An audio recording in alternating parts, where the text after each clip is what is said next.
Ya, pemirsa, hari ini Komisi 1 DPR RI dan TNI akan menggelar rapat dengar pendapat membahas situasi pasca demo, pemirsa. Dan untuk mengetahui situasi terkini kita bergabung dengan rekan Hendry Aprila. Selamat siang Hendry, apa saja yang rencananya akan dibahas dalam rapat kerja kali ini? Ya baik, Pram Sabrina, kalau untuk pembahasan berkaitan dengan rapat kerja di Komisi 1 DPR RI, ini kami pun tadi juga langsung menemui ataupun kami langsung bertemu ketika memang beberapa pejabat, kemudian juga para petinggi dan pimpinan juga ikut hadir dalam rapat dengar pendapat hari ini. Karena informasi yang kami dapatkan memang rencananya ini dimulai pada pukul 10 pagi hari waktu Indonesia Barat, yang dimana Komisi 1 DPR RI akan melakukan rapat kerja bersama dengan Kementerian Pertahanan dan juga TNI untuk membahas. Kami juga tadi bertanya, ini pembahasannya berkaitan dengan APBN dan juga nota keuangan. Ini yang dibahas ataupun disampaikan langsung pernyataan resmi dari Ketua Komisi 1 DPR RI, yakni Utut Adianto, yang membahas bahwa untuk saat ini tentunya berfokus pada rapat kerja yang berkaitan dengan nota keuangan dan juga APBN dalam Kementerian Pertahanan Republik Indonesia. Namun kalau untuk membahas terkait dengan siapa-siapa saja yang sudah tiba pada saat rapat ini karena kalau informasi yang kami dapatkan memang rencananya di pukul 10 pagi hari waktu Indonesia Barat akan dimulai rapat kerja yang dimulai di Komisi 1 DPR RI Senayan Jakarta. Kemudian kalau kami pantau pun tadi yang tiba, Pram dan juga Sabrina, ini kalau kami lihat tadi pantauan kami tadi baru saja tiba ketiga staf dari kepala staf, maksud kami ketiga kepala staf dari TNI Angkatan Darat, kemudian TNI Angkatan Udara dan juga TNI Angkatan Laut, yang diantaranya adalah ada Maruli Simajuntak, kemudian juga ada pun juga Muhammad Tony dan juga Muhammad Ali yang juga tadi tiba bersamaan untuk mengikuti ataupun melanjutkan proses rapat kerja yang dilangsungkan pada hari ini. Tidak hanya itu, tentunya juga tadi Wakil Menteri Pertahanan juga ikut hadir dalam rapat hari ini, yang juga kami pantau pun ini untuk Menteri dari Pertahanan sendiri pun kami masih memantau kehadiran bersama dengan Panglima juga yang dikonfirmasi akan hadir pada rapat hari ini. Tentunya pembahasan berkaitan dengan situasi dan kondisi adanya aksi demonstrasi yang terjadi di kawasan Jakarta ini dan juga beberapa kawasan yang ada di Indonesia. Tentunya juga ini tadi kami bertanya, namun pembahasan ini nantinya juga ini akan bergulir dan kami pun masih menunggu hasil rapat pada hari ini apakah juga akan membahas berkaitan dengan proses pengamanan juga keamanan, yang dimana ini juga adanya aksi demonstrasi yang terjadi pada tanggal 28 sampai dengan 31 Agustus 2025.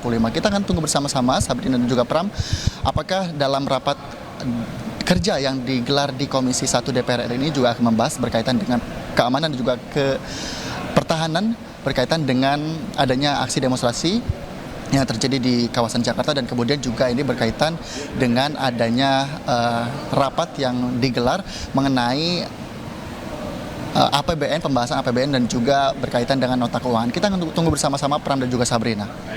Ya, Hendry, jadi dari pantauan Anda kalau sejak pagi hingga siang hari ini, pantauan Anda di kawasan DPR ini apakah masih ada titik-titik massa yang berkumpul di sana, rekan Hendry?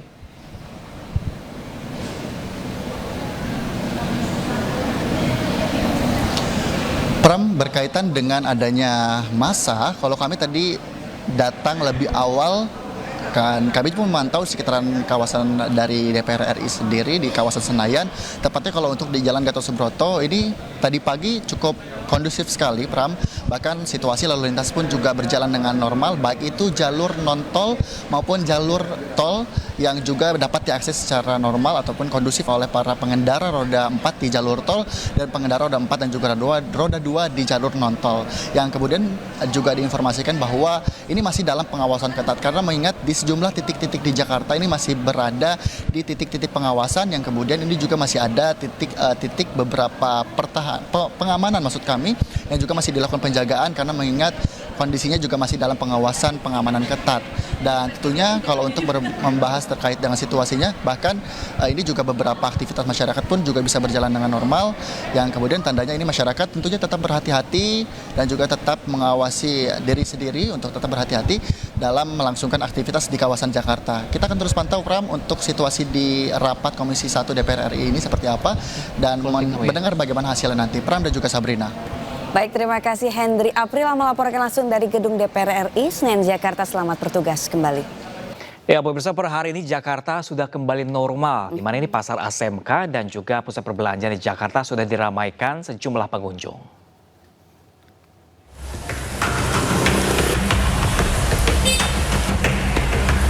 Demo yang dilakukan massa tak membuat pedagang kaki lima berhenti menjajakan dagangannya. Di Pasar ASMK Jakarta Barat, tak sedikit warga mengunjungi pasar yang biasa berjualan mainan anak-anak. Bahkan pengunjung yang datang ada yang dari luar Jakarta. Pengunjung mengatakan adanya demo tak menyurutkan niat untuk mengajak keluarga berbelanja. Ia pun berharap aksi demo selalu berjalan dengan aman dan tidak anarkis agar tak membahayakan warga. Kalau takut, pasti takut ya kalau misalkan untuk masalah yang kayak anarkis takut. Cuma mungkin rasa emosi dari masyarakat udah nggak terbendung sebetulnya dari rekan-rekan dari anggota dewan kita aja. Sementara di pusat perbelanjaan di kawasan Blok M, Kebayoran Baru, Jakarta Selatan juga sudah kembali normal. Para pengunjung bebas lalu lalang di sini. Bahkan kios-kios di pusat perbelanjaan juga terlihat normal seperti biasa. Warga berharap Jakarta kembali normal agar aktivitas perekonomian tidak terganggu. Dari Jakarta, Miftahul Gani dan Helmi Sajangbati, iNews melaporkan. Gubernur DKI Jakarta Pramono Anung memberikan layanan tarif gratis Transjakarta dan MRT selama sepekan ke depan. Ya, Pramono juga akan segera memperbaiki fasilitas umum di Jakarta yang rusak pasca bentrokan massa.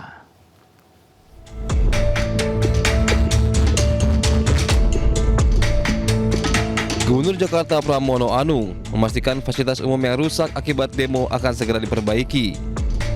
Pramono Anung menyebut, moda transportasi di Jakarta sudah mulai beroperasi kembali sejak Sabtu sore.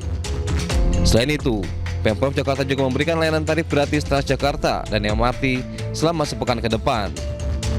Hal ini disampaikan Pramono di Balai Kota, usai berkunjung ke rumah Afan, korban meninggal dunia akibat demonstrasi.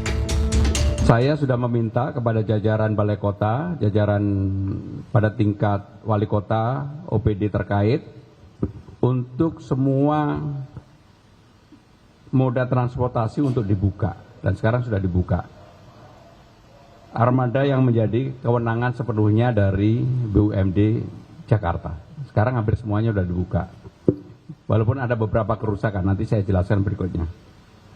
Halte dan fasilitas umum yang terbakar dan dirusak segera diperbaiki. Pada hari ini, sampai dengan 1 minggu ke depan, Pemprov DKI Jakarta akan menggratiskan atau 0% karena memang banyak sistem kita yang rusak, yang terbakar kemarin, pasti kan nggak bisa di-tap. Untuk itu maka segera akan kami lakukan perbaikan, mudah-mudahan dalam 1 minggu ke depan sistemnya sudah bisa normal. Tetapi apapun yang terjadi di lapangan, inilah konsekuensi yang harus kita perbaiki, kita jalanin bersama-sama. Selain itu, Pramono Anung mengerahkan seluruh pasukan pelangi atau pasukan orange, biru, dan hijau untuk membersihkan sisa-sisa sampah pasca aksi. Dari Jakarta, tim liputan iNews melaporkan.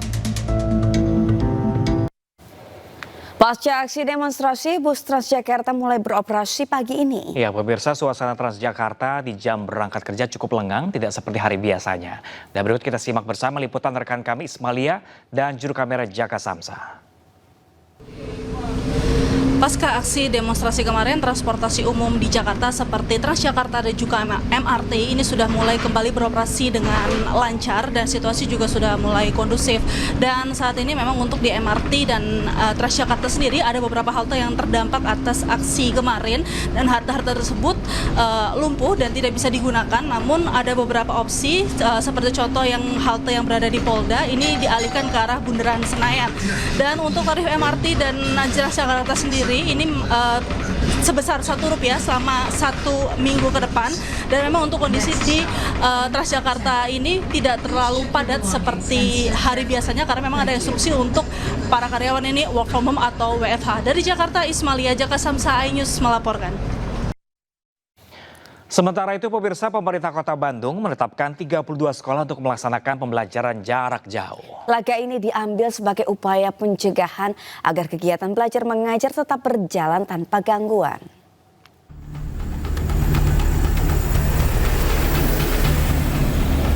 Wali Kota Bandung Muhammad Farhan menggelar rapat koordinasi bersama Forum Komunikasi Pimpinan Daerah atau Forkopimda Kota Bandung Langkah ini diambil sebagai upaya untuk mengantisipasi rencana unjuk rasa di Kota Bandung hari ini.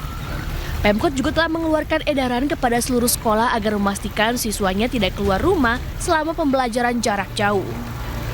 Bagi siswa yang sekolah tatap muka, mereka diwajibkan pulang langsung setelah jam pelajaran usai. Pengamanan di sekitar sekolah juga diperketat. Dalam rangka menjaga kondusivitas Kota Bandung, berdasarkan masukan dan diskusi kita bersama bahwa besok tanggal 1 September kita masih antisipasi terhadap kemungkinan terjadinya unjuk rasa yang besar yang akan dilakukan oleh berbagai macam elemen. Wilayah-wilayah yang menjadi pusat konsentrasi tampaknya masih di sekitaran Gedung Sate dan Gedung DPRD Provinsi. Tapi pada dasarnya semua wilayah Kota Bandung kami jaga agar tetap menjadi wilayah yang kondusif. Sementara itu untuk ASN di Bandung tidak diberlakukan work from home. Semua pegawai tetap bekerja normal seperti biasa. Dari Bandung, Jawa Barat, Billy Maulana, iNews melaporkan. Jalan Jakarta pada jam berangkat kerja Senin pagi ini nampak lengang. Ya, pemirsa, namun berbeda dengan KRL, pagi ini warga masih memadati KRL meski imbauan WFH sudah dikeluarkan Pemprov Jakarta.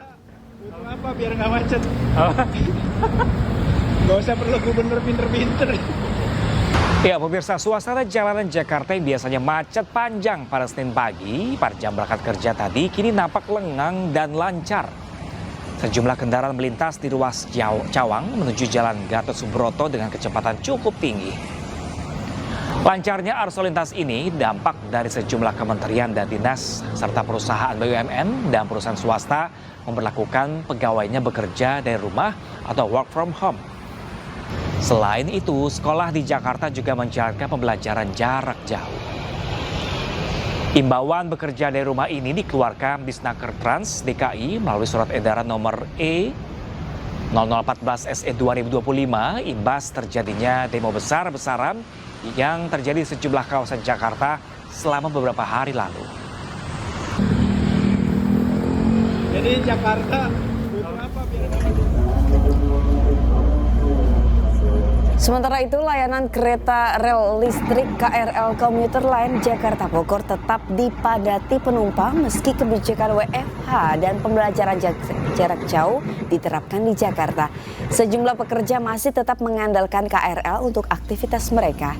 Para pekerja pengguna KRL mengaku tidak terdampak secara langsung oleh unjuk rasa beberapa hari kemarin. Namun para penumpang mengaku perjalanannya pada pagi ini tidak sepadat pada biasanya. Para penumpang mengeluhkan sulitnya mendapat angkutan umum di jalur lanjutan setelah turun di stasiun tujuan.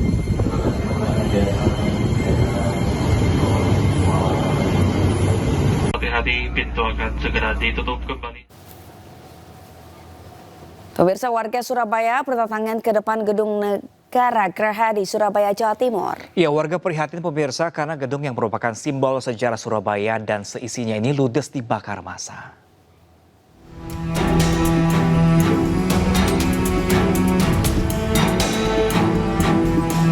Inilah kondisi gedung Negara Geraha di Surabaya di sisi barat yang terletak di Jalan Gubernur Suryo, Surabaya yang dibakar massa pada Sabtu malam. Gedung hanya bersisa puing-puing dan reruntuhan atap karena isinya ludes terbakar. Gedung yang terbakar ini merupakan rumah dinas dan kantor Wakil Gubernur Jawa Timur Emil Dardak. Warga yang melintas berhenti sejenak di depan bangunan tersebut. Mereka mengaku prihatin atas tindakan anarkistis massa yang merugikan. Saya juga ikut prihatin karena Surabaya juga bagus kayak gini, dirusak kayak gini. Prihatin Mbak ya, seharusnya nggak ada terbakar seperti ini Mbak ya. Selama walaupun ramai kayak apa, nggak pernah Surabaya kayak gini. Baru kali dulu tahun 98 nggak pernah ada kayak gini, ramai dulu. Tapi sekarang mulai berani Surabaya Pak. Iya. Warga juga berharap agar masa pendemo tetap menjaga lingkungan tetap kondusif. Dari Surabaya, Jawa Timur, Rahmat Ilyasan, iNews melaporkan. Ya, pemirsa, unjuk rasa di kantor DPRD dan kantor pemerintahan Kabupaten Kediri, Jawa Timur meninggalkan sejumlah kerusakan. Sejumlah oknum pengunjuk rasa merusak dan mengambil benda peninggalan bersejarah di dalam Museum Bagawan Tabari.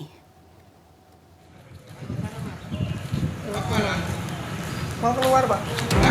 Imbas unjuk rasa yang berujung dengan kericuan di kantor DPRD dan kantor pemerintahan Kabupaten Kediri, Jawa Timur Sabtu lalu, sejumlah benda bersejarah yang berada di Museum Bagawan Tabari turut menjadi sasaran. Selain merusak seluruh gedung milik Pemkab Kediri dan gedung DPRD, masa aksi juga melakukan perusakan terhadap museum yang berada di dalam satu komplek kantor Pemkab. Bahkan sejumlah benda bersejarah pun diketahui hilang dan rusak. Saya harapkan kalau ada yang sadar gitu ya, karena ini peninggalan benda bersejarah, cagar budaya, mohon bagi oknum-oknum yang kemarin mungkin dirasa mengambil, silahkan dikembalikan, ditaruh di Pemkab, di mana kalau mungkin malu ngambil, kami berharap sekali untuk itu bisa kembali. Sementara benda bersejarah yang hilang tersebut yakni fragmen kepala Ganesha dan 3 koleksi wastra kain batik. Selain itu benda bersejarah lain yang tak luput dari perusakan yakni miniatur lumbung serta arca Budi Satwa. Dari Kabupaten Kediri, Jawa Timur, Adnan Subagio, iNews melaporkan. Ya, pemirsa, delegasi IGPC atau Indonesia Global Peace Convoy tiba di Tunisia. Belasan relawan ini akan bergabung dengan ribuan aktivis kemanusiaan dari berbagai negara untuk menjalankan misi kemanusiaan menembus blokade Gaza.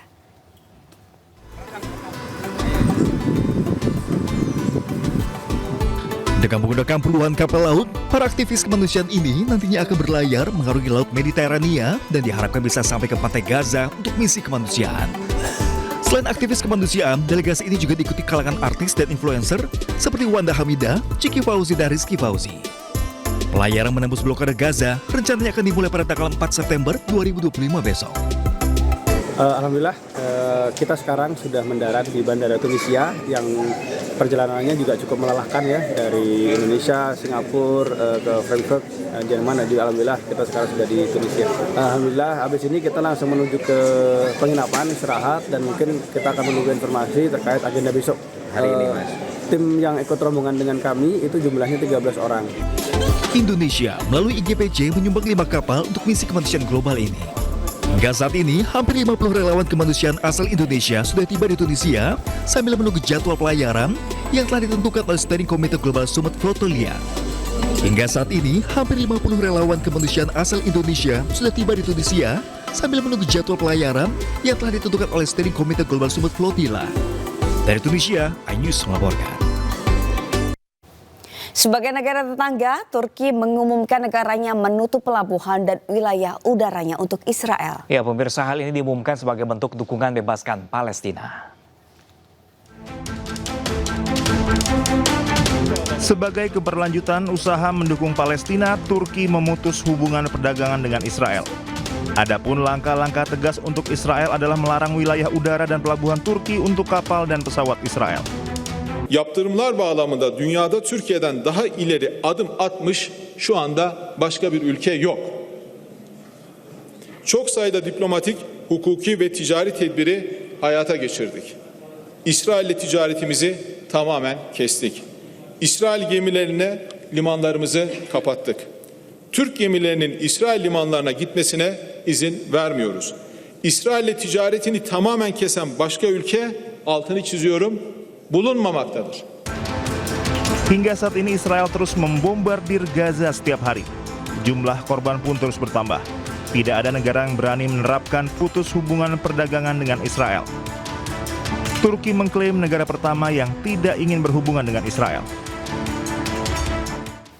Di sisi lain, pemirsa, Kementerian Pertahanan Israel merilis kondisi militer memantau serangan terhadap target Houthi di Yaman. Petinggi militer Israel memantau sambil memberikan instruksi kepada perwiranya.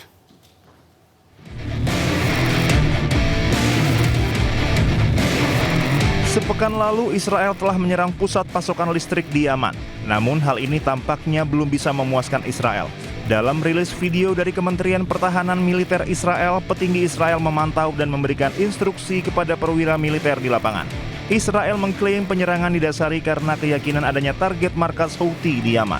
Namun Yaman membantahnya dan menyatakan serangan didasari karena petinggi Yaman mendukung pembebasan Gaza. Kualitas juara. Juara apel. Juara beri. Juarakan hidupmu.